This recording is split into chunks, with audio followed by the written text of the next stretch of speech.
आई आज काय special?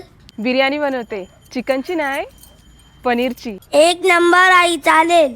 Mix veg paneer biryani बनवण्यासाठी आपण इकडे 4 ते 5 कांदे चिरून घेऊया आणि एक टोमॅटो बारीक चिरून घेऊया. त्याचबरोबर सर्व भाज्यासुद्धा चिरून घेऊया. सुरुवातीला बटाटे चिरून घेऊया. बटाटे चिरून झाले की हिरवी भोपळी मिरची, फ्लावर आणि गाजर कापून घेऊया. तुम्हाला जर यामध्ये अजून काही भाज्या वापरायच्या असेल त्यासुद्धा तुम्ही घेऊ शकता. आता आपण पनीरचे सुद्धा चौकोनी आकाराचे तुकडे कापून घेऊया. आता आपण या सर्व भाज्या स्वच्छ धुवून घेऊया. त्याचबरोबर एकीकडे तांदूळसुद्धा भिजत घालूया. इकडे मी 400 ग्रॅमपर्यंत तांदूळ घेतलेले आहेत. आता सर्व भाज्या एका भांड्यात काढून घेऊया. त्यामध्ये दही, आलं लसूण मिरची कोथिंबीरची पेस्ट, पाव चमचा हळद, 1 चमचा घरगुती कोळी मसाला, 1 चमचा धनपूड, अर्धा चमचा जिरापूड, 1 चमचा बिर्याणी मसाला, तळलेला कांदा, पुदिना, कोथिंबीर आणि चवीपुरतं मीठ घालूया. हे सर्व साहित्य आपण एकजीव करून घेऊया. एकीकडे तांदूळ शिजवण्यासाठी पाणीसुद्धा उकळलेलं आहे. खडे मसाले घालूया आणि भिजवलेले तांदूळसुद्धा. सुटसुटीत असा बासमती राईस आपला तयार झालेला आहे. दुसरीकडे आपण पनीरसुद्धा फ्राय करून घेऊया. त्यामध्ये चवीपुरतं मीठ, हळद आणि मसाला घालूया. तुम्ही इकडे बघू शकता हे पनीरसुद्धा मस्त असे फ्राय करून झालेले आहेत आणि रंग देखील सुरेख आलेला आहे.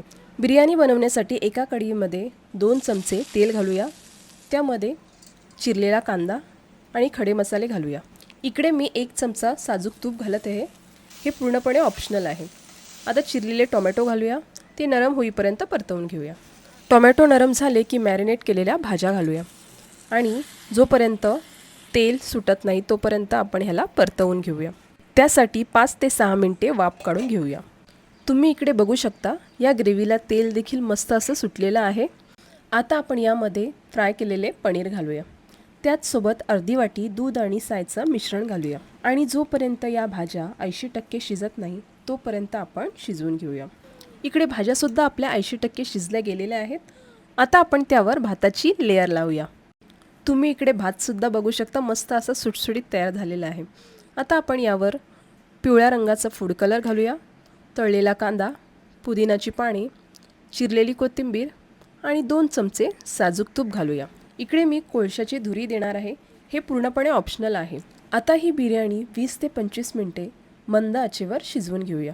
आपली इकडे बिर्याणी तयार देखील झालेली आहे. तुम्ही बघू शकता भात तर एकदम मोकळा आहे पण अजिबात कोरडा नाही आहे आणि ग्रेव्ही पण मस्त अशी तयार झालेली आहे. खरं सांगायचं म्हटलं तर ही बिर्याणी कमीत कमी वेळामध्ये तयार होते आणि टेस्टीसुद्धा. मिक्स व्हेज बिर्याणीची रेसिपी आवडली असेल तर सबस्क्राईब करायला विसरू नका. धन्यवाद.